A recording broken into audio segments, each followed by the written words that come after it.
Zeitgeist the movie was a 2007 documentary film made by a guy named Peter Joseph. It was made in 3 parts. Part 1 was expressing something called the Christ myth theory, or sometimes called the copycat thesis, which is what we're going to be talking about today. The other 2 parts were about the September 11th attacks and the Federal Reserve System. There were some sequels to this movie, like Zeitgeist Addendum, which focuses further on the monetary system and advocates a resource-based social system, and it's influenced by the ideas of a guy named Jacques Fresco and the Venus Project. Following Zeitgeist Addendum, Peter Joseph created an organization called the Zeitgeist Movement to promote the ideas of Fresco's Venus Project. A newer one has come out recently called Zeitgeist Moving Forward, and it basically has the same ideas and goals as Zeitgeist Addendum. Part 1 of the movie is really just popularizing a concept that's sometimes called the copycat thesis, which is an offshoot of the Jesus myth or Christ myth theory. The core idea is that Jesus was a copycat of previous gods in ancient history, gods like Horus, Krishna, Mithra, and they tell us here, for example, that Horus was born of a virgin, that he was crucified, and that he rose again after 3 days. There is usually the idea that the Bible was written as a kind of allegory of astrological occurrences. That is, that the accounts of Jesus' life were really just about the suns or certain constellations' movement in the sky. This is sometimes referred to as astrotheology. And in addition, it's often claimed that Jesus did not exist as a historical person in this theory. The film Zeitgeist has been seen over 100 million times around the world, according to their website. And this particular view was more or less also popularized by the film The God Who Wasn't There in 2005. So this is something that you're going to deal with if you haven't already, and it's good to be armed with some of the information that I'll be presenting today. I've offered a cash reward to anyone who can prove the claims that Zeitgeist makes with my website, zeitgeistchallenge.com. The website has been up since shortly after the film's release in 2007, and I've yet to receive a single serious submission to the Zeitgeist Challenge. The history of all this really goes no further than the 18th century. The term Jesus or Christ myth theory, also known as the non-existence hypothesis, does not have an exact and agreed-upon meaning, but has been used to describe various related concepts, such as Jesus originally being an allegorical myth. In order to talk about the origin of the copycat thesis that Zeitgeist promotes, we need to first talk about the origins of this theory, and the idea that Jesus did not exist as a historical person. I find it humorous, and I hope you can see the humor in this too, that the first questions of whether or not Jesus existed came during the Enlightenment period of the 18th century. To say it another way, 1700 years after Christ is when the first idea that Christ didn't exist as a historical person started. Now, isn't that exactly the opposite of how it should go? I mean, if it was true that he really didn't exist. Because the information that Jesus didn't exist would have been music to the ears of, say, the Jewish authorities in the AD era, who were losing converts left and right to Christianity. That would have been music to the ears of the Romans, too, who brutally killed Christians in the Colosseums for the next few hundred years, or to the pagan temple authorities who were losing money and converts, all during biblical times as well as the time after the Bible. All this due to the spread of the story of the resurrected man named Jesus. Jesus, real or not, had plenty of enemies who would have salivated at the opportunity to simply point out to people that he wasn't real. Jesus not being real would have solved all of their problems. Yet we don't hear this claim from these types of people. And, as we will see, almost all the non-biblical evidence for Jesus was given to us by the enemies of Christianity. And in almost all of those cases, they did try to discredit him in their writings, but they did not question his existence. Instead, they called his miracles parlor tricks. They said he was an illegitimate child. They said he wasn't God. But you can be sure that they would have much preferred to simply say that Jesus never existed. But they didn't have that luxury. The generations after Jesus remembered him too well to claim that he was some allegory. It would be like if I tried to convince everyone here that Abraham Lincoln didn't exist. Nobody would buy it. It's only been about 150 years or so since he died. there are probably still people who remember their great-grandparents' stories about him. Maybe they even met him. A story like that would have to wait another 1,600 years or so for all the evidence to totally disintegrate. Then I might be able to get some people to take it seriously. But too many people nowadays have been affected by the life of Abraham Lincoln. Imagine if Abraham Lincoln went around making crippled people walk and blind men see and raising men from the dead. So, the primary forerunners of the Jesus myth theory are identified as two French philosophers, Charles-François Dupuy and Comte de Volney. These guys borrowed from each other's work, but they basically couldn't get their story straight. One said that Jesus was just an allegory, and the other said he did exist as a historical person, but with some minor changes. Napoleon, who knew Volney personally, was probably basing his opinion on Volney's work when he stated in October 1808 that the existence of Jesus was an open question. Later, critics argued that Volney and Dupuy had based their views on limited historical data. German theologian David Strauss caused a scandal in Europe with the publication of his Das Leben Jesu, published in English as The Life of Jesus Critically Examined, in 1860, in which he argued that some of the stories about Jesus appeared to be mythical, concluding that early Christian communities had fabricated material based on Old Testament stories and concepts. Strauss did not argue that Jesus was entirely invented, but that historically there were only a small core of facts that could be asserted about him. The German historian Bruno Bauer took Strauss's arguments and carried them to their furthest point, arguing that Jesus had been entirely fabricated. He thereby became the leading proponent of the Jesus myth theory. A notorious hater of Jews, Bauer, quote, preferred a mythical Jesus based on the philosopher Seneca to one that had been a Jew. In the 20th century, several writers published arguments against Jesus' historicity, ranging from the scholarly to the fanciful. Proponents of the theory drew on the work of liberal theologians who tended to deny the value to the sources for Jesus outside the New Testament. In other words, as more proof for the existence of Jesus kept coming in, they kept finding ways to deny it. And that is ultimately why this evidence always remains on the fringes, even today. It requires people to deny valid historical evidence. Evidence that would easily be accepted if it was any other historical figure. And we're going to see in a moment that this theory is rejected by university-level historians of all types, atheist, agnostic, and theist. These historians at university levels are almost unanimous in their rejecting of this theory. So some of these authors are J.M. Robertson, William Benjamin Smith, Arthur Drews. Arthur Drews is interesting. He wrote The Christ Myth, which was first published in 1909. He took the route of a total denial of Jesus' existence. Drews' work was highly regarded by Lenin. Several editions of Drews' The Christ Myth were published in the Soviet Union from the early 1920s onwards, and his arguments were included in school and university textbooks. Public meetings asking, "Did Christ live?" were organized, during which party operatives debated with clergymen. And I've seen recently in a forum where one of the proponents of this theory was asked if they had any evidence of any university-level scholars agreeing with this view.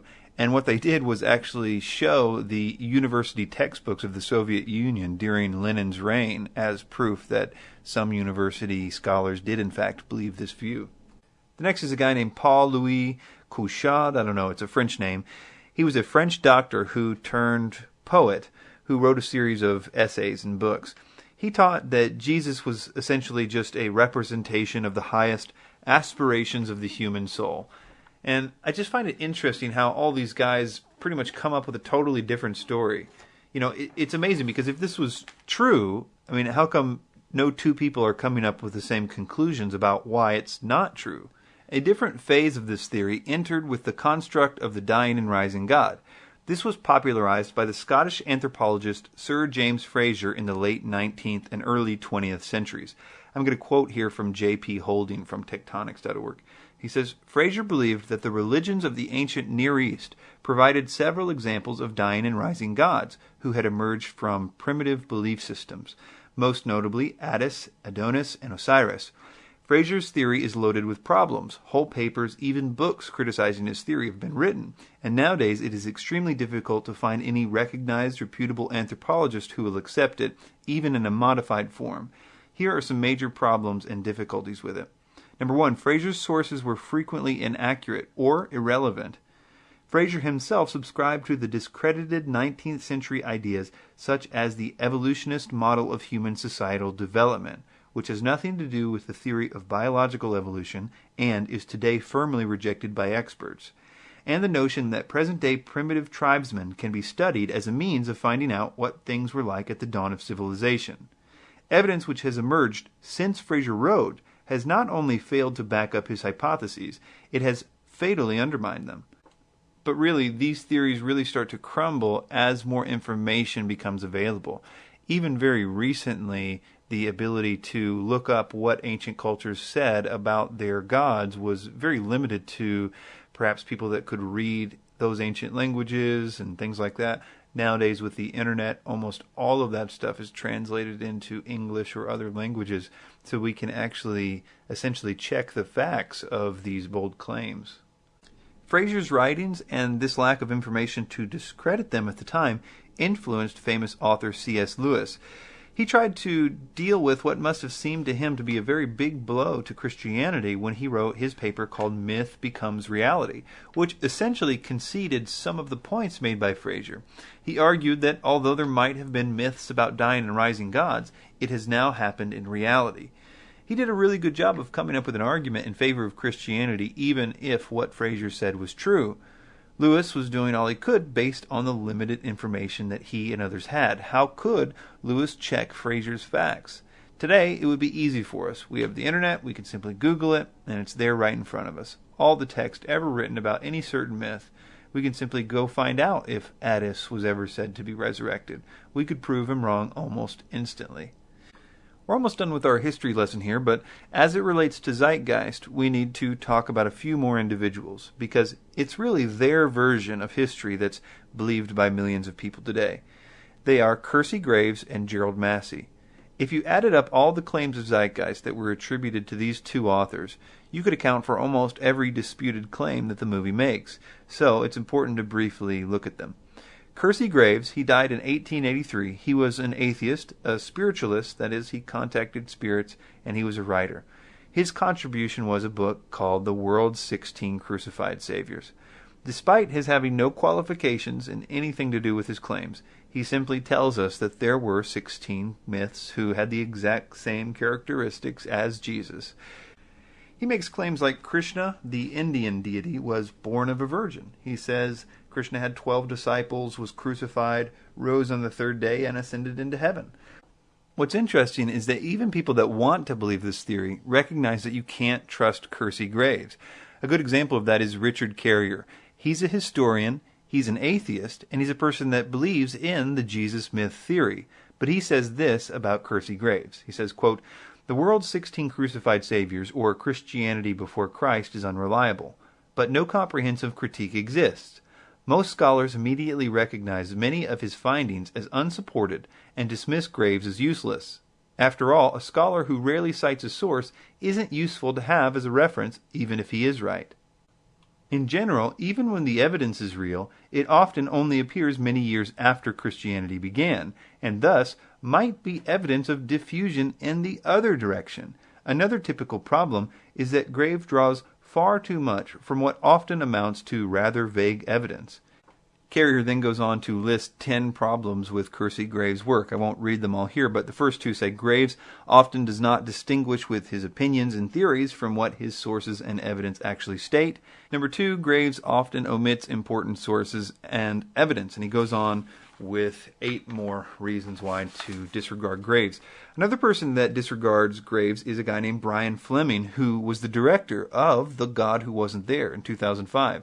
He cautioned against using Graves as a source due to his lack of scholarship and unreliability of his claims.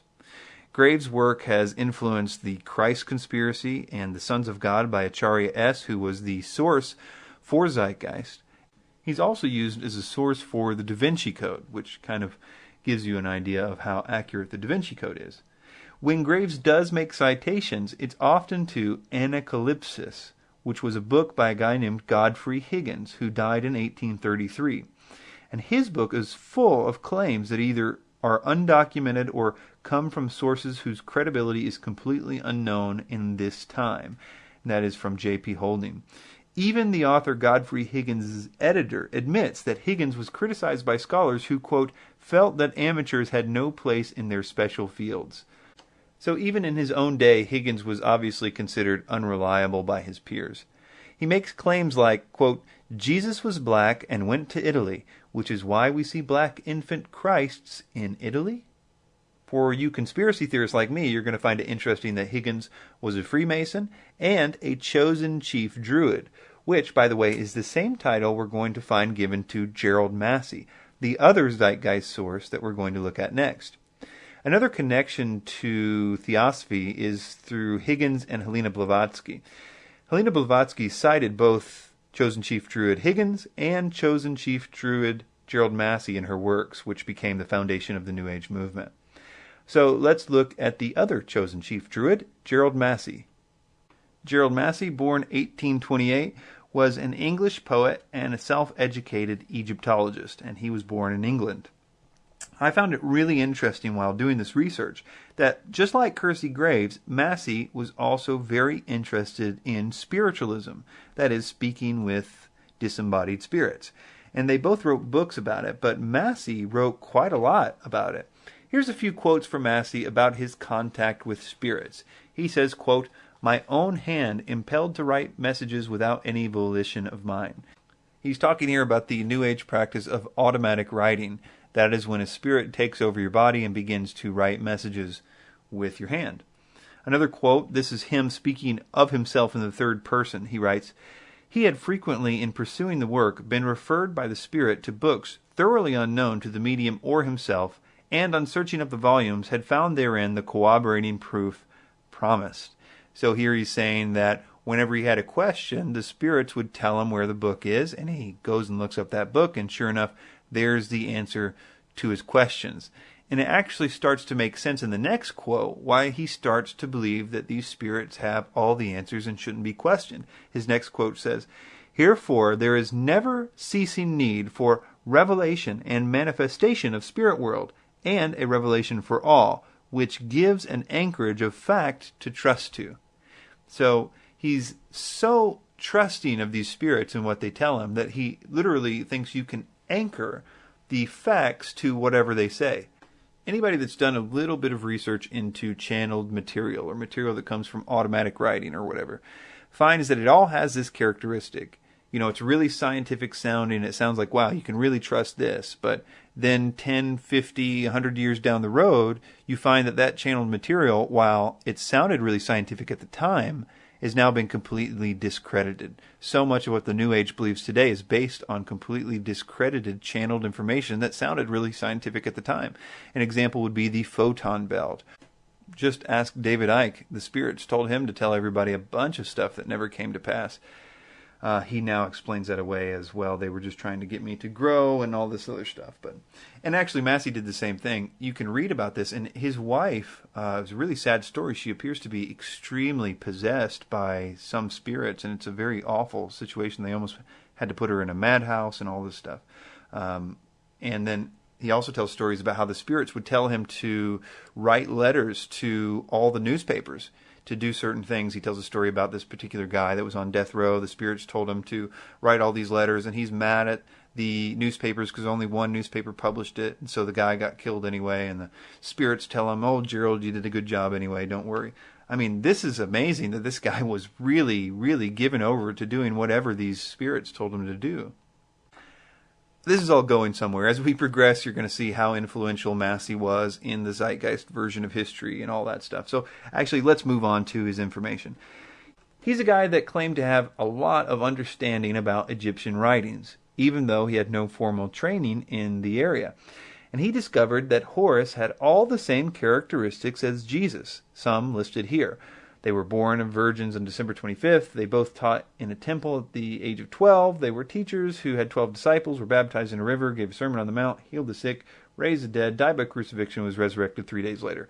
It's almost an exact match of the Zeitgeist claims from the movie. Today, contemporary Egyptologists totally discredit these claims, claiming that there is no mention of these facts in the life of Horus, which they should apparently know by now. W. Ward Gass conducted a worldwide poll of leading Egyptologists, including Professor Kenneth Kitchen of the University of Liverpool, Ron Lepron, Professor of Egyptology at Toronto. Lots of credentials there, but basically this poll was to verify if there was any academic support for these claims. These scholars were unanimous in their dismissing these claimed parallels. One scholar, who called it, quote, fringe nonsense, also cautioned that, quote, Egyptology has the unenviable distinction of being one of those disciplines almost anyone can lay claim to, and the unfortunate distinction of being probably the one most beleaguered by the false prophets. Despite this, people still believe that Massey was like the only guy who got it right. And the reason no modern Egyptologists agree with him is because there is a conspiracy. When the real answer is that during Massey's day, the Rosetta Stone was only recently translated. Today, so much more is known about the Egyptian language. I mean, if you want to prove that theory, you have a tough time in regards to motives, because they have to prove essentially that there is a conspiracy among all Egyptologists to disregard Gerald Massey, as opposed to just Gerald Massey being wrong.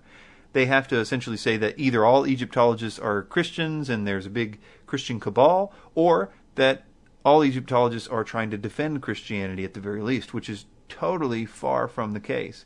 If you want to talk motives, however, you don't have to read much of Massey's writings to find out how much he loathed Christianity. He called it a virus.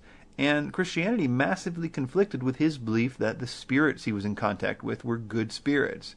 And it would have also dramatically conflicted with his Druid beliefs and practices. So you don't have to be a super genius or anything to postulate what might be happening here. Another guy that needs to be mentioned here is Edward Carpenter. He was a member of the Fabian Society, for all you conspiracy folks. He will also provide a link to Theosophy, which we will briefly touch on later. Of interest to us now is that he wrote a book on the Christ myth called Pagan and Christian Creeds. He was born 1844, was an English socialist poet, socialist philosopher, and anthologist, which basically means he was a collector of short stories and poems. He was also an early gay activist. In other words, he had no training whatsoever in the fields of anthropology, ancient religions, archaeology, or ancient languages. In fact, of his 32 works, Pagan and Christian Creeds was the only book of its kind. He mostly wrote on issues of art, gay activism, or social issues. I mention him here for a few reasons. One is because Acharya S., the main source for the Zeitgeist films, admits that her sources are mostly Massey and Carpenter, and it is my belief that that is where the Zeitgeist idea came from almost directly. His connection to Theosophy is interesting, particularly Annie Besant, and that may have been why Alice Bailey quotes him in her book Bethlehem to Calvary when she said, I cannot, of course, go at length into these different cults, but I may say roughly that all, or nearly all, the deities above mentioned, it was said and believed that they were born on or very near Christmas Day, they were born of a virgin mother, and in a cave or underground chamber they were led a life of toil for mankind, blah, blah, blah, blah, blah, just Zeitgeist, word for word. Then Bailey concludes and says, these facts can be checked by anyone who cares to do so, and who is sufficiently interested to trace the growth of the doctrine of the world saviors in world idealism. So, just like Jordan Maxwell, they always say, go check my facts if you want, but notice that they never give you the facts up front. They say things like, I cannot, of course, go at length into these different cults, but I may say roughly that all, or nearly all. Anyway, so this Zeitgeist connection to Alice Bailey I think is pretty interesting, especially if you've been following the Zeitgeist debunking back and forth that's been going on. I actually sent this quote to Keith Thompson. He said he couldn't believe that we missed this when we were doing the initial research. So Gerald Massey, Kersey Graves, and Edward Carpenter influenced Blavatsky, Annie Besant, and Alice Bailey, who in turn influenced Theosophy, obviously, which heavily influenced the modern folks like Jordan Maxwell, Michael Tsarian, David Icke, and even the so-called Zeitgeist consultant Acharya S. And Acharya S. or D.M. Murdoch is the last person I will mention in terms of this history as it relates to Zeitgeist. She wrote a few books promoting this theory. She also wrote the, quote, companion guide to Zeitgeist. She has many of the same problems as all the people she's drawing from. Lack of citations or dubious sources, etc. Even other mythicists seem to reject her work. There are plenty of atheist refutations of her work as well. And we are going to look specifically at her recent responses to many challenges when we get into this. Acharya S. will serve as a good segue between the idea of the Christ myth theory and astrotheology, because she believes them both. Astrotheology is not a really well-known theory, and was not widely believed before this new crop of New Age teachers like Jordan Maxwell, Michael Tsarian, etc., although they would of course reject the title of New Age teachers.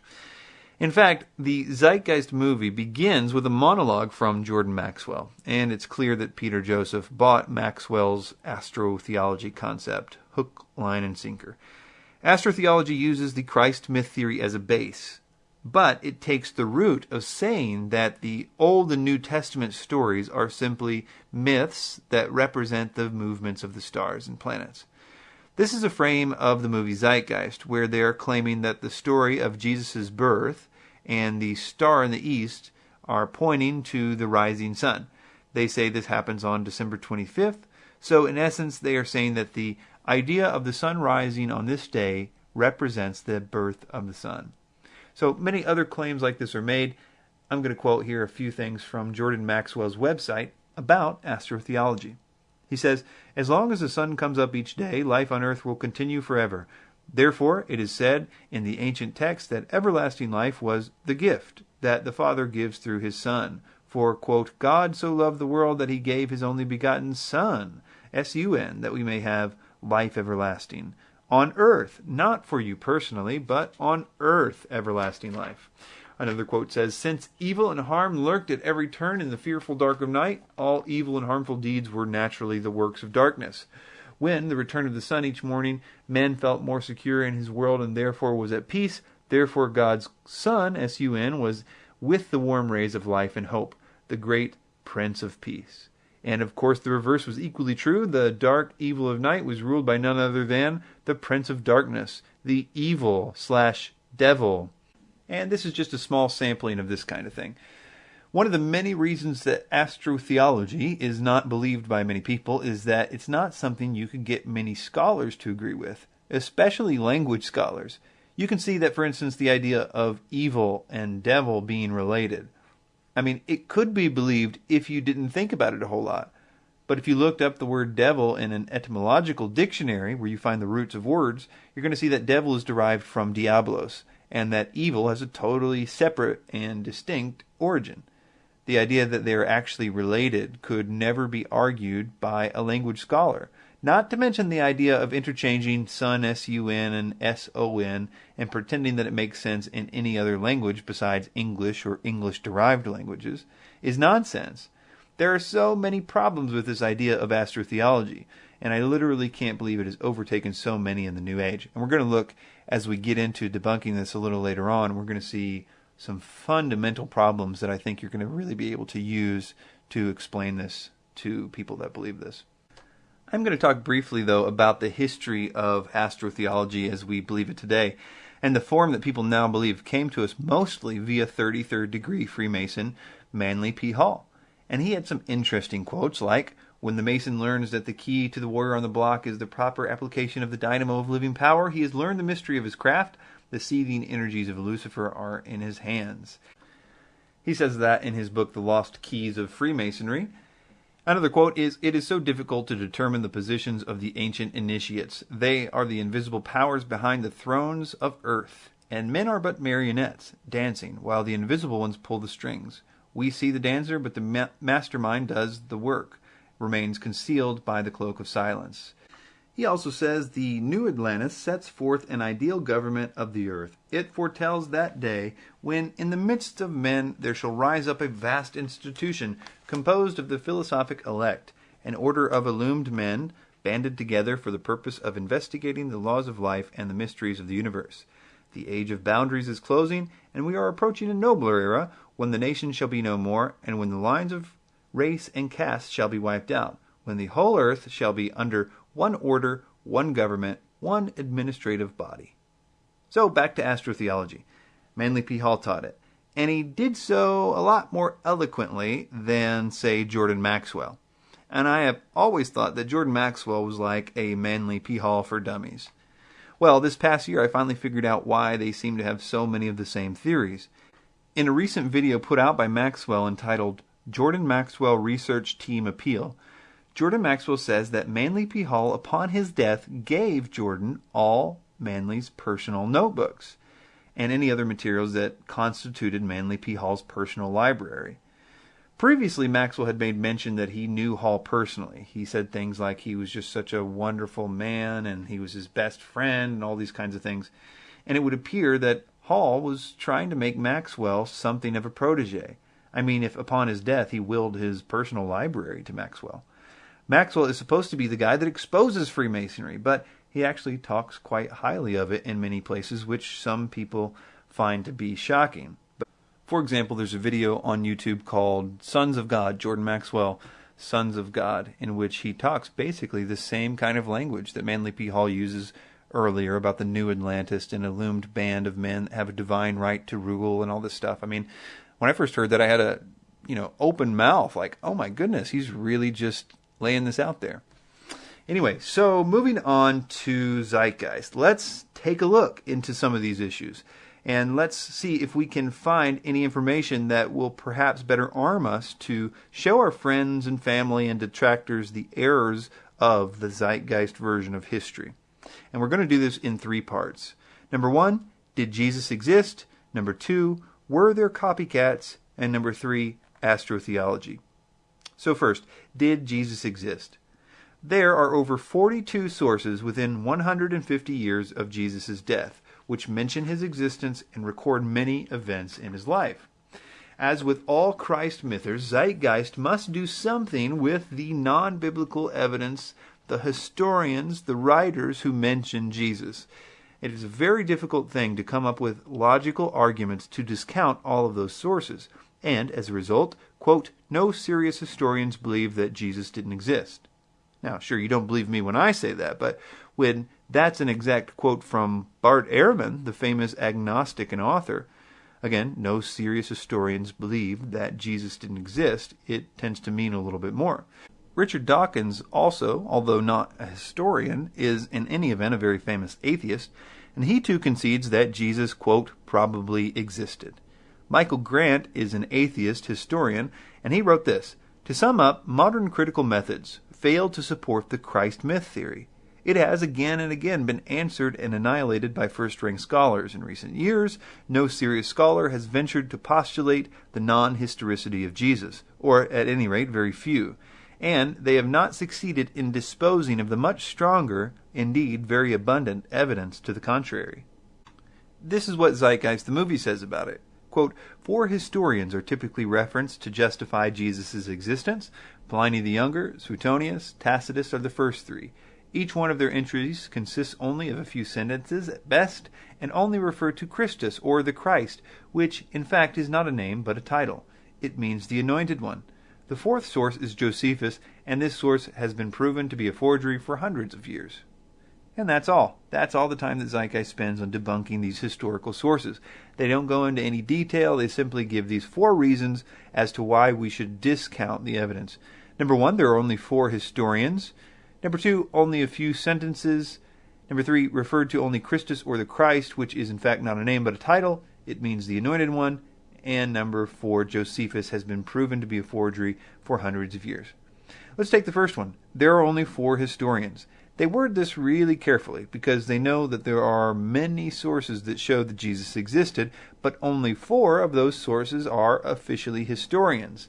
This is actually an extremely high number of historians, and one has to wonder how many historians are needed in order for modern people to believe somebody existed. Is the magic number 5? If it was the case that we needed more than 4, we would not be able to confirm the existence of literally almost any figure in history. 4 is a lot, especially considering the quality of those historians. Another reason that Zeitgeist gives is a similar thing. They say that there are only a few sentences devoted to Christ in these writings. So let's take a look at Tacitus. Tacitus was a first-century Roman historian who lived through the reigns of over half a dozen Roman emperors. He was considered one of the greatest historians of ancient Rome, and he said this: Christus, the founder of the Christian name, was put to death by Pontius Pilate, procurator of Judea, in the reign of Tiberius. But the pernicious superstition, repressed for a time, broke out again, not only through Judea, where the mischief originated, but through the city of Rome also. Now, these may be a few sentences, but I'd say he did a good job as a quality historian to record the important points of Jesus' life from his perspective. He tells us, number one, that Jesus did exist. Number two, that Jesus was the founder of Christianity, so we know we're talking about the right guy. Jesus was put to death by Pilate. Christianity originated in Judea with Jesus, and later it spread to Rome. This also deals with the other point that Zeitgeist makes, which is that they only referred to Christus, which is not a title but a name. And that's a really flimsy argument because Tacitus makes sure that we know that he's talking about the founder of the Christian sect who was put to death by Pilate in Judea and that it spread to Rome. Tacitus simply referred to Jesus as it would have seemed right for him to record. All these people called Christians, get their name from the founder called Christ, which, whether or not he knew that it was a title in Hebrew, is irrelevant. If he was speaking of another guy who was named Christ, who was put to death by Pontius Pilate, who was the founder of a religion named Christianity in Judea that spread in large numbers to Rome, then it would be a pretty big coincidence if he was talking about another guy. The only real hope for them is that it was a forgery, or that he was quoting Christian sources. And for both of those claims, I'll quote the divineevidence.com, a really good apologetics website, especially on this topic. She says, could Tacitus have taken his information from Christian sources? Because of his position as a professional historian and not as a commentator, it is more likely that Tacitus referenced government records over Christian testimony. It is possible that Tacitus received some of his information from his friend and fellow secular historian Pliny the Younger. Yet, if Tacitus referenced some of Pliny's sources, it would have been out of his character to have done so without critical investigation. An example of Tacitus criticizing testimony given to him even from his dear friend Pliny is found in Annals 55. Tacitus distinguishes between confirmed and hearsay accounts almost 70 times in this history. If he felt this account of Jesus was only a rumor or folklore, he would have issued his usual disclaimer that this account was unverified. Well, what about the idea that this passage could have been a Christian forgery? Judging by the critical undertones of this passage, it is highly unlikely. Tacitus refers to Christianity as a superstition and an insuppressible mischief. Furthermore, there is not a surviving copy of Tacitus's Annals that does not contain this passage. And so there is no verifiable evidence whatsoever of tampering of any kind in this passage. Then Zeitgeist mentions Suetonius and Pliny the Younger as the other historians that mention Jesus. They again use the idea that it's only a few sentences. This idea that there are only a few sentences is usually to imply that there was some kind of forgery by Christians. But none of these passages are even candidates for possible forgeries. The argument is not advanced by even the sternest critics of these particular passages. Then Zeitgeist makes this bold claim about Josephus. They say that he has been proven to be a forgery for hundreds of years. It's very important to understand the details of why they are claiming this. Now, Josephus was a guy that we should expect to hear from regarding Jesus, considering Josephus was a first-century Pharisee and historian of both the priestly and royal ancestry, and he provided important insight into first-century Judaism, and because he was only 3 years removed from the time of Jesus. He would have been a very credible witness and in a great place to do his investigations and collect historical data about the issue. For example, there are totally undisputed passages in Josephus to John the Baptist, Pontius Pilate, etc. The truth is that there is really only a small section of this writing about Jesus from Josephus that is disputed. And what I'm going to do is quote the passage in question, and I'm going to highlight in red the contested portions of this passage. At this time there was a wise man who was called Jesus, and his conduct was good, and he was known to be virtuous. And many people from among the Jews and the other nations became his disciples. Pilate condemned him to be crucified and to die, and those who had become his disciples did not abandon their loyalty to him. They reported that he had appeared to them 3 days after his crucifixion and that he was alive. Accordingly, they believed that he was the Messiah, concerning whom the prophets had recounted wonders. So that may be a few sentences, but it's a really solid historical account, and it really does sum it up nicely. The problem is those two disclaimers in red, which appear in the Greek and Arabic versions of the Josephus manuscripts, but do not appear in the other translations. In other words, some manuscripts do not contain the words, "they reported that," as in, they reported that he appeared to them 3 days after his crucifixion. Accordingly, they believed also doesn't appear in the other manuscripts, so it simply says he was the Messiah, as opposed to they believed he was the Messiah. Josephus was not a Christian, so it would be very doubtful that he would not give the usual and necessary disclaimers like they reported that and they believed that, as it appears in the Greek and Arabic versions. Therefore, if there was forging, it was probably by erasing those disclaimers as opposed to adding words. So again, if there was forging, the existence of Jesus was not the focus of that forging. The focus was on him being the Messiah and on his resurrection. But even if you decided to throw this whole passage away, there's still a big problem for Zeitgeist regarding Josephus. There's a second passage given to us by Josephus, and it is not surrounded by as much controversy. In Antiquities, Josephus says, "So Aeneas assembled a council of judges, and brought before it the brother of Jesus, the so-called Christ, whose name was James, together with some others, and having accused them as lawbreakers, he delivered them over to be stoned." It must be noted that no copy of Antiquities has ever surfaced without the above quote quoted just as it is. Interesting here is the so-called Christ statement, rather than the Christ. This reference shows that Josephus was not condoning the belief, but simply documenting it.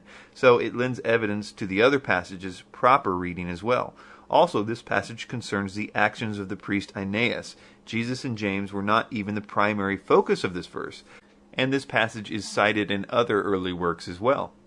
So even if we dismiss the disputed words of Josephus, we still see that he testifies to a number of things in the two passages we quoted. Jesus lived in the first century, so he existed. He performed wonderful works. Some believed him to be the Christ. He was a teacher. He had many followers. He was tried by Pilate. He was crucified. He was the founder of Christianity. And finally, James was the brother of Jesus. All this when Zeitgeist tells its listeners, Josephus has been proven to be a forgery for hundreds of years. Zeitgeist does not mention the other non-biblical references to Jesus. These references were primarily from his enemies, people that, as I've mentioned, would have loved to tell people that he was just a myth, and instead it takes 1700 years for people to start to claim this. One interesting note to put all this into perspective is Tiberius Caesar. He was the Roman emperor who reigned during Jesus' ministry. So, he was the most famous person alive in Jesus' time, from an earthly standpoint, that is. He has only 10 authors who mention his existence within 150 years of his life. These include Josephus, Tacitus, Suetonius, Seneca, Paterculus, Plutarch, Pliny the Elder, and a few others. And, by the way, Luke, who is the Bible writer. But if you remove Luke, since he's a New Testament source, there are only 9 non-Christian sources. This means that there are just as many non-Christian sources for Jesus' existence as there are for Tiberius Caesar's. And to compare the total number of sources between Jesus and Tiberius Caesar, it's 42 to 10 ratio. Therefore, there are over 4 times as many sources for Jesus' life and deeds than for Tiberius Caesar's. If one is going to doubt the existence of Jesus, one must completely reject the existence of Tiberius Caesar. In addition, I think the idea that Christians can't use the New Testament as evidence for the existence of Jesus is mostly kind of like Christians playing nice and sort of tying one arm behind their back to give the opposing side a fair fight, because Christ's existence is established clearly by the primary documents of the New Testament. Yes, skeptical writers would dismiss these, but to do so is irresponsible, since more than 5,000 Greek manuscripts in whole or part establish the body of the New Testament literature. All of the New Testament has been completed within 60 years or so of Jesus' death. Of those 27 books, no less than 10 were penned by personal companions of the Lord. These men claim to be reporting history, which is unlike any mythical account such as the tales of Horace, etc. These were reporting places, names, minute historical details that are amazingly accurate. If they were inaccurate, surely it would have been noted by the skeptics of the day. But again, that argument seems to have eluded everyone. Let's consider the following quotes from Sir William Ramsay, one of the greatest archaeologists in history. In his life, he did extensive archaeological work in Asia Minor, which is modern Turkey. Entering into this work, he was an unbeliever who was thoroughly convinced that the book of Acts in the Bible was a complete product of the 2nd century, a theory which was taught in the German schools of higher criticism during that time. As a matter of fact, one of his goals was to prove that the history given by Luke was inaccurate. However, his beliefs were drastically changed as his archaeological finds proved that the book of Acts was accurate to the minutest detail. As a result, Sir William Ramsay became a Christian. He writes, "I may fairly claim to have entered on this investigation without prejudice in favor of the conclusion, which I shall now seek to justify to the reader. On the contrary, I began with a mind unfavorable to it. But more recently, I found myself brought into contact with the book of Acts as an authority for topography, antiquities, and the society of Asia Minor. It was gradually borne upon me that in various details the narrative showed marvelous truth. In fact, beginning with a fixed idea that the work was essentially a 2nd century composition, and never relying on its evidence as trustworthy for 1st century conditions, I gradually came to find a useful ally in some obscure and difficult investigations." Sir William Ramsay has a lot of quotes about Luke that are interesting to read, but I'll conclude with this one. He says, "Luke is a historian of first rank. Not merely are his statements of fact trustworthy. This author should be placed along with the very greatest of historians." Zeitgeist very much relies on the general public's ignorance to any of the information I just gave, but this reliance of ignorance is absolutely crucial in their next set of claims, that is, of the copycat saviors. So let's take a look. So let's start with Horus. Zeitgeist focused heavily on Horus, and they said the following things were true about him. Horus was born on December 25th. That one is blacked out on the screen there, but it's there. Born of a virgin, his birth was accompanied by a star in the east. 3 kings followed to locate and adorn the newborn Savior. At the age of 12, he was a prodigal teacher. At the age of 30, he was baptized and thus began his ministry. Horus had 12 disciples. He performed miracles such as healing the sick and walking on water. Horus was known by many gestual names such as the Truth, the Light, God's Anointed Son, the Good Shepherd, the Lamb of God. After being betrayed by Typhoon, Horus was crucified, buried for 3 days, and thus resurrected. What I've decided to do in this presentation is to focus on Horus and to go into a lot of detail debunking the claims about him for a few reasons. Number one, there are a lot of debunkings out there already. Zeitgeist refuted Final Cut by Elliot Nesh. Keith Thompson has a great film debunking Zeitgeist as well. Both of those I will put in the show notes and I encourage you to check out. But what's happened after the movie came out in 2007, all these debunkings came out and essentially just showed that the Zeitgeist movie was not quoting actual sources. They were quoting sources that were very modern and that were biased and things like that. So what Zeitgeist did was they sort of had an Empire Strikes Back. Since that time in 2007, there's been a lot of information put out by the source for Zeitgeist, Acharya S. She put out the Zeitgeist Companion Guide and a few other materials that essentially are trying to answer the debunkers. They're saying, okay, so yeah, what we said was untrue, but here's some new reasons why what we originally said was true. In fact, they completely took off the old sources for Zeitgeist, as if saying, okay, yeah, all this is wrong, but let's put out a whole new set of reasons why Zeitgeist was true. They actually did literally take that off the internet. You can only find it on archive sources now. Nowadays, if you try to find the Zeitgeist sources, it links you directly to the new material. And the new material does the exact same thing as the old material. It just makes it a little more difficult, essentially buying them time. It looks good, the sources look like they're all there, but when you actually start looking up the sources, you find out that they're either completely irrelevant, or they're discredited, or as you see in so many cases, they're actually, German or French papers that she's referencing, and then you look them up, translate them, and you find out they're quoting post-Christian sources, just like the original claim before. So let's just jump in and I'll show you what I mean by all this. So let's look at the December 25th claim. Was Horus said to have been born on December 25th, like Zeitgeist said? No, nothing even close to this is found in the Egyptian writings. So after Zeitgeist came out and the Zeitgeist Challenge website and other debunkers called them on this, Acharya says in the Real Zeitgeist Challenge audio, an interview that she did with the producer of Zeitgeist, Peter Joseph, she admits that No, the Egyptians didn't say that Horus was born on December 25th like they claimed. But because of Horus being related to the sun in certain ways, and the sun rose every day, it could be said that Horus was born every single day, and in that sense only, he was born on December 25th. So in that sense, Horus was born on December 25th, April 3rd, July 22nd, August 21st, every day of the year. So if that's what Zeitgeist meant when they told 100 million people that Horus was born on December 25th, then that is incredibly deceptive. So the next claim is, was Horus born of a virgin? They also say that Isis was called Mary during this claim. Both of these are totally false. The birth of Horus was weird, but it definitely involved sexual intercourse and semen, and there are even hieroglyphics showing this act. Later on, Zeitgeist claims that there is a word in the Luxor temple called HWN.T that could mean virgin. The problem is that the context totally refutes it, not to mention that that same word can mean a woman who has had lots of sex and lots of children. And I discussed that claim in a lot more detail in the video, The Real Zeitgeist Challenge Debunked.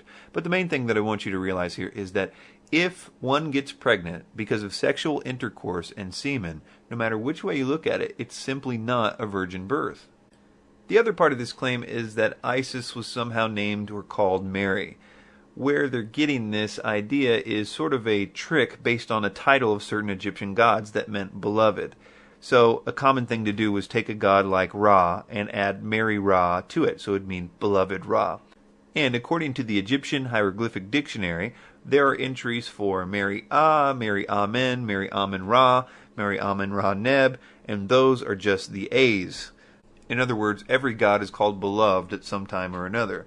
So they're simply saying that her name was Mary, which no Egyptologist would agree with.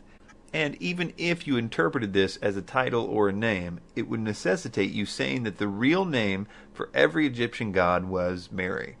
And this makes Zeitgeist's claim that Horus was born of a virgin named Mary nothing but incredibly deceptive. We'll take the next two together. His birth was accompanied by a star in the east, and 3 kings followed to locate and adorn the newborn Savior. To back up this claim, Acharya quotes Gerald Massey, who says the following: "The star in the east that arose to announce the birth of the babe Jesus was Orion, which is therefore called the star of Horus. There was once the star of the 3 kings, for the 3 kings is still the name of 3 stars in Orion's belt." So if you look at that, even Massey isn't claiming what she's claiming in this quote. So instead of trying to back up the claim that the Egyptians thought that a star in the east announced the birth of Horus, which is completely untrue, they launch into an explanation about how the star in the east is Sirius.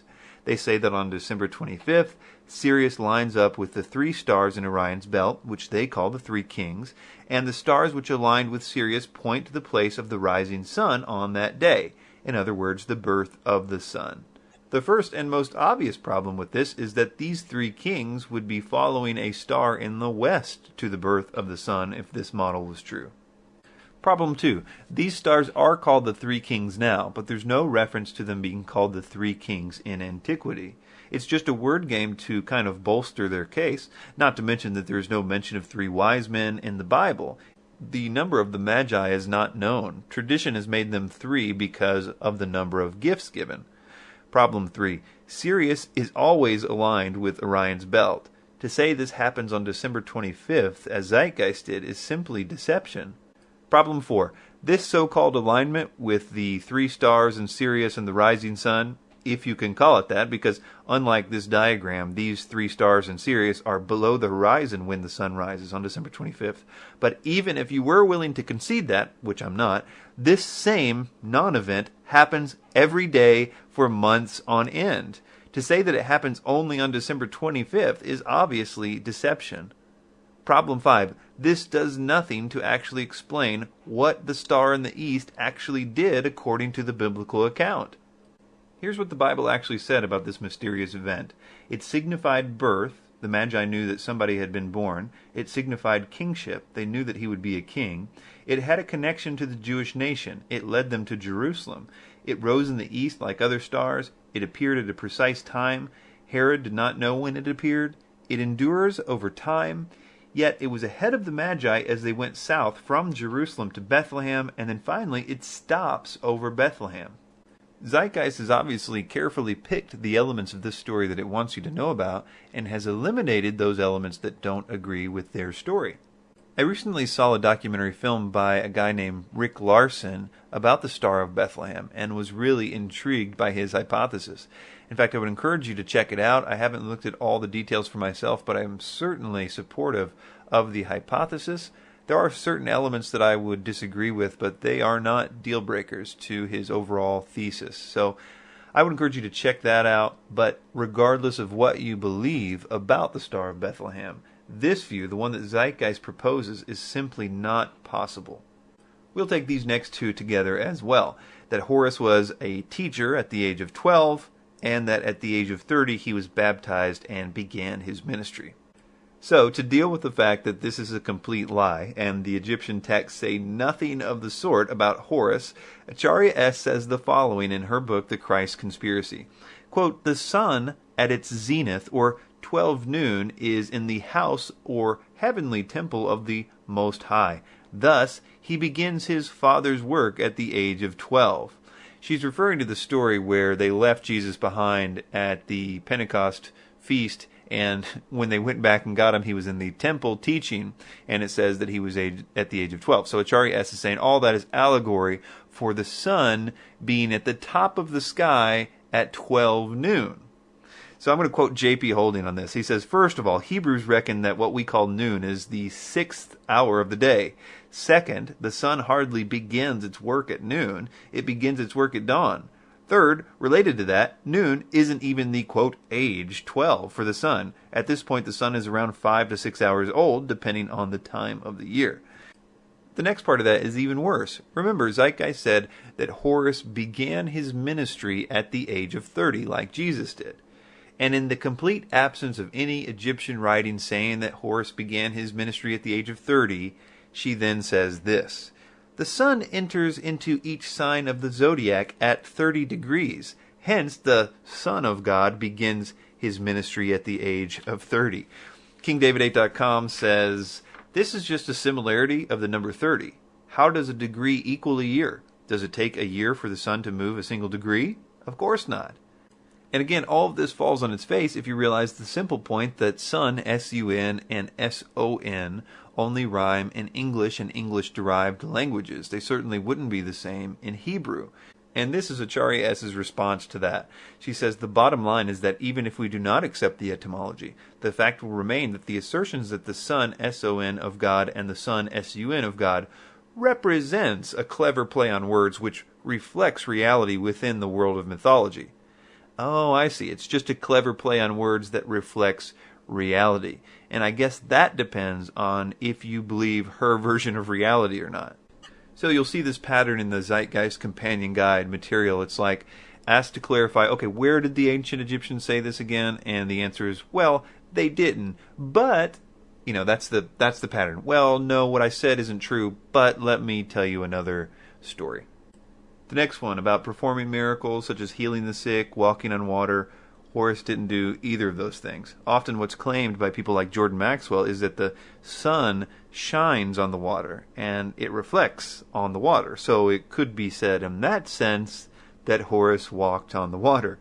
Kind of amazing that they make these claims to millions of people that the Egyptian story has Horus walking on water, and then you find, oh, what you meant is that the sun shines on water? And keep in mind, I would accept that crazy idea if the Egyptians themselves had made some allusion to that. But it's obviously just a weak attempt to explain away their earlier lies. Okay, the next one. Horus had 12 disciples. Horus had 4 disciples, if you want to call them that. They were called Harushemsu. There's another reference to 16 followers and a group of followers called Mesuni, or blacksmiths, who joined Horus in battle, but they're never numbered. There is no reference to 12 disciples whatsoever. So Acharya posts this picture from Tutmosis III's tomb, in which Ra-Harakti is seated and has 24 people in front of him. Acharya posts this one with only 12. Later on, a museum curator told them that the picture that she posted was cut off, and there was actually 24 people there. And that's kind of a long, complicated thing, but In defense, it's said that, quote, "We are not cherry-picking separate motifs here, as though we sifted through all the pictures of gods with various numbered groups until we just happened to find one that had exactly 12. And keep that in mind as we go through this, because the last quote from them is going to say that that's exactly all that they need to do, is find, quote, some close affiliation with the number 12. But anyway, the defense itself is problematic because that tomb, the Tutmosis III tomb, is totally filled with different numbers of people in front of Ra-Harakti. You can essentially say, if that's how you say that he's got disciples, you don't need them saying Horus had this number of disciples. All you need to do is find a number and associate it with him. Then you could do that any way you wanted to with Tutmosis III's tomb, as you can see from the pictures here. But anyway, here's the quote on them about this point, and they're going to mention the curator here, who was the one that pointed out that Acharya had posted a cut-off picture of the 12. Anyway, it says, "I think the curator and this Zeitgeist antagonist are getting too hung up on the word disciple. It doesn't need to be a disciple. It just needs to be a close affiliation with the number 12 in order to be a conspicuous source of influence." So, they should have probably mentioned that when they told everybody that Horus had 12 disciples. So the next claim is, was Horus called by any of these titles? The Truth, the Light, God's Anointed Son, the Good Shepherd, the Lamb of God. Originally, no sources were provided here, but after the movie came out, she put out a companion guide and her new book where she attempts to find sources for these claims. Some of these titles are pretty close. You can actually make a pretty good case for the Light, and I suppose that that is to be expected considering Horus's relationship to the Sun. Although they did misquote the Bible in Zeitgeist when they said the way, the truth, and the light, when in fact it is life. Nevertheless, Jesus is also referred to as the light, so I would give them that one. But God's Anointed Son, or the Lamb of God, are just total long shots. And she says, for example, that God's Anointed Son is not a title per se, as she said that it was. It's a combination of two ideas in totally separate places. So she attempts to find a place where he is called a son, and that shouldn't be any trouble because he is the son of Osiris, etc. And then she tries to find a place where he is called anointed, which is not so easy. And since there is no place where Horus is given the title anointed, she instead goes to the next best thing, which is to find a place where he is anointed. So she quotes a section in the pyramid texts which talk about an ointment on Horus's head. But even in the very quote that she's mentioning, the ointment is being taken from his head and put on Eunice. Not to mention that it becomes clear that in the pyramid texts, everyone is getting anointed. For instance, a bit earlier it says, quote, "Ointment for Horus, ointment for Seth." And that throws a bit of a monkey wrench into their basic premise that being anointed is declaring the same kind of thing that the title anointed would mean in the Bible. I mean, if Seth is getting anointed too in the same instance, obviously it's not meaning the same thing. Not to mention there is no parallel there, even if that's what she meant. Jesus never had oil put on his head like they did the Old Testament kings. He was simply called the Mashiach, the Anointed One. So again, what Zeitgeist said is that Horus was known by the Egyptians as God's Anointed Son, end quote. And instead what we find that they meant is that he was a son in one place, and in another place he had oil put on his head. That's like me saying that Bill Clinton was known by all Americans by the title the Father of McDonald's. Because in one place you can find that he was the father of Chelsea Clinton, and in another place you could see that he went to McDonald's. These two facts don't let me tell you that he was known by all Americans as the father of McDonald's. Well, without being deceptive, that is, which is of course what Zeitgeist is doing. To explain how Horus was called the Lamb of God, she quotes Gerald Massey, who says this. Regarding the Lamb of God epithet, Massey explains, in the text Horus is addressed as sheep, son of a sheep, lamb, son of a lamb, and invoked in this character as the protector and savior of souls. Horus is the Lamb of God, the Father. Now the problem here is that when you finally figure out where Massey is quoting from, you find that the mention of sheep here has nothing to do with Horus. It's a ritual performed on the dead about the afterlife. It appears that Massey's interpretation is that these sheep have something to do with Horus. Massey also cuts off the verse when it starts talking about sucking milk from its mother, which would be detrimental, and instead adds these lines. and invoked in this character as the protector and savior of souls, Horus is the Lamb of God the Father. I mean, maybe the spirits told him to do that, but it appears that Massey starts out with the conclusion of trying to find, say, the Lamb of God, and goes looking for a lamb, and then tells everybody that it has something to do with Horus. It's just completely deceptive. The next is the idea that Horus was crucified, buried for 3 days, and resurrected. So there are 3 claims here, none of which were said of Horus in the Egyptian records. Let's take the idea of crucifixion. This would be very difficult to prove since that form of execution, crucifixion, did not exist at that time. So how did they get around, number 1, there not being any account of Horus crucified in the Egyptian records, and number 2, no record of crucifixions in general exist in ancient Egypt? Acharya S. explains it this way. The crucifixion of Horus is misunderstood because many erroneously assume that the term denotes a direct resemblance to the crucifixion narrative of Jesus Christ. Hence, it is critical to point out that we are dealing with metaphors here, not history, as the crucifixions of both Horus and Jesus are improvable events historically. So, if I may offer an interpretation of what she said, she says, yes, I know I told 100 million people that Horus was crucified, but don't look around for any proof of that. She then appeals to the fact that Horus wasn't a real historical person, as if that would matter at all in relationship to this question. The thing everybody asks Acharya to do all the time is to show sources for her claims about Egyptian beliefs. And that has nothing to do with the realness of Horus. The question is, did the Egyptians claim in their writings anywhere that he was crucified? It's like if I stood up and told you that the Egyptians wrote that Horus was a 40-foot tall gorilla, and you rightly asked, where did they say that? And I said, duh, Horus wasn't a real person.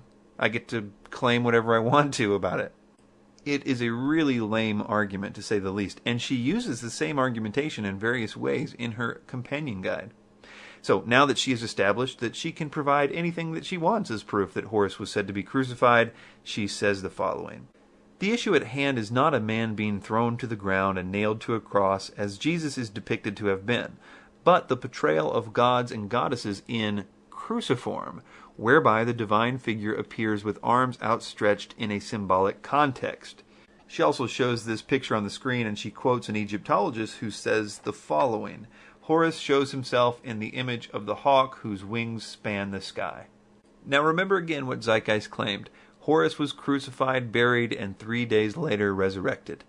100 million people believe that Horus was crucified to death and raised 3 days later, and this is what they meant by that. She has a few other equally ridiculous arguments, such as this idea of a Jed pillar, which I cover in the Real Zeitgeist Challenge Debunked video. Now, in regard to Horus's rising after 3 days, she also has to get pretty tricky. She cites another author who cites another author, and when you track that one down, you find that, number one, they're quoting from Plutarch, who is not only post-Christian, but even known by Plutarch scholars to deliberately deceive in this area of supposed parallels. It also doesn't help that he is a priest of Delphi, which is the mystery religion Greek form of Horus. So you could say that that was a bit of a bias as well. But nevertheless, when we track down this specific reference, we are taken to a German book by R. Reichenstein called Die Hellenistischen Mystery Religion. And in English, that means the Hellenistic Mystery Religion. So already we know that whatever this guy Reichenstein says is not speaking of what the Egyptians believed, but rather what the Greek mystery religions believed about Horus many, many hundreds of years later, and in fact after the time of Christ. And this particular method of Acharya S comes into play so much with debunking Zeitgeist. So many of the claims that Zeitgeist makes are about gods like Mithra and Attis and all these gods that originally had pre-Christian forms. But the Roman mystery religions revived these old stories because Rome was kind of a melting pot where everybody came from the various cultures. They took their stories to Rome, and Rome would give them new characteristics. And this was often after the time of Christ. So the new characteristics obviously were influenced by Christianity. So as if we didn't need any more reason to dismiss this idea that this comes from a post-Christian mystery religion instead of actual Egyptians' writings about Horus, we find even more reason to dismiss it because her source, Reichenstein, is a scholar who is known to be wrong on the very issue that he is being used for here. The Yale University Library website says of him, Boussaint, then Reichenstein, along with Bultmann, were notable for promoting theories of pre-Christian Gnosticism and the influence of Gnosticism on the New Testament. Modern scholars now reject these theories while acknowledging that many of the features of later Christian Gnosticism can be drawn from pre-Christian Jewish and Hellenistic roots. In other words, Gnosticism borrowed from Christianity, not the other way around. And many elements of Gnosticism were borrowed from Judaism, which has many of the same themes and elements as Christianity, obviously. I thought I'd briefly mention this other thing that people provide for proof of the three-day resurrection, although I don't think I've seen Acharya S. use it. It's the Ikernafret Stela, and it was translated by Richard H. Wilkinson. And the idea is that it's a 5-day festival known as the Passion Play, and it apparently implies a 3-day death for Horus. But I've read this stela, and it's very clear that Horus is very much alive and actually a big part of this festival. He is at different times avenging, fighting victoriously, and all during the time he's supposed to be in the tomb. As far as the resurrection, she again quotes not an Egyptian source, but another Greek historian like Plutarch to get this idea. She also, in a recent audio on this topic, appeals to a famous scholar on the resurrection named T.N.D. Mettinger to prove a point. I find this interesting to hear because Mettinger is definitely not saying what she is saying. This is a quote regarding the Christ theory which comes from him on this subject. He says, in fact, most scholars have come to doubt whether, properly speaking, there really were any myths of dying and rising gods at all. In the Osiris myth, one of the best-known symbolic seasonal myths, Osiris does not really come back to life, but simply continues to exist in the nether realm of the departed. In a recent review of the evidence, T.N.D. Mettinger reports, from the 1930s a consensus has developed to the effect that the dying and rising gods died but did not return or rise to life again. Those who still think differently are looked upon as residual members of an almost extinct species. He further states that those that believe in the Christ myth theory, as taught by Acharya S., are stuck in the scholarship of the 19th century. And as I mentioned, we don't have time to go through all the claims of all the gods here, but you can see various videos online at my website, zeitgeistchallenge.com, for more information about all this. So let's move on to astrotheology. Now, we've briefly discussed the 3 stars in Orion's belt thing, and that's just one example of astrotheology. Basically, it's the idea that the Old and New Testaments were written as symbolic allegory to explain stuff that happens in the stars. In that case, they say that the birth of Jesus story in the Bible is really just symbolic imagery of those 3 stars. Now, by far the most important claim of astrotheology is that the story of Jesus is symbolic of the age of Pisces. So basically, this idea of the age concept is not just in Zeitgeist or astrotheology, but it is fundamental in the New Age. If you've ever listened to any New Age speaker talk, then you've heard this idea that we're about to enter into a new age. Whether they call it the age of Aquarius or not is really irrelevant. So this is foundational. This is important. This not just debunks Zeitgeist, if you can debunk it, but it debunks everything that New Age teachers say. They always say, we're going into the new age of Aquarius, and Jesus is tied to the age of Pisces, and they use that by saying that he fed people with 2 fish one time, which is only half true, because a week later he fed people with more than 2 fish, and they show this Pope hat thing, and they say, okay, well that means that Jesus was a fish, which of course Jesus has nothing to do with the Catholic Church or anything, and all the stuff that they use is irrelevant. We already knew it was irrelevant, but finding out about this age concept will really help you break free from the entire concept of Zeitgeist and the New Age movement. But first we have to describe what exactly is happening with this age concept. Basically, you're looking at a backdrop of the constellations on your screen, and that moves, if you will, in a circle very, very slowly every 26,000 or so years, based on the precession of the equinoxes, which is just the wobble of the Earth. It basically changes what the stars look like on the horizon every 26,000 years. The age concept comes from the idea that it's significant that wherever the sun breaks free from the horizon of the earth, or wherever the sunrise is on the equinox, and whatever stars are behind the sun, generally speaking, at that time when it rises, is whatever age that we're in. Now, here's the interesting part. That concept of wherever the sun rises and whatever stars are behind it is what age that we're in is a totally new concept. The constellations themselves aren't new. They've been around for a long time. But that concept that is significant, where the sun rises, and we'll call that the age of Pisces or the age of Aquarius or whatever, is an invention of modern 19th century astrology. Here's a quote from a guy named Noel Swerdlow. He is a professor at the University of Chicago. He has all kinds of credentials. He writes books on Renaissance astrology. He's very, very qualified to talk about this.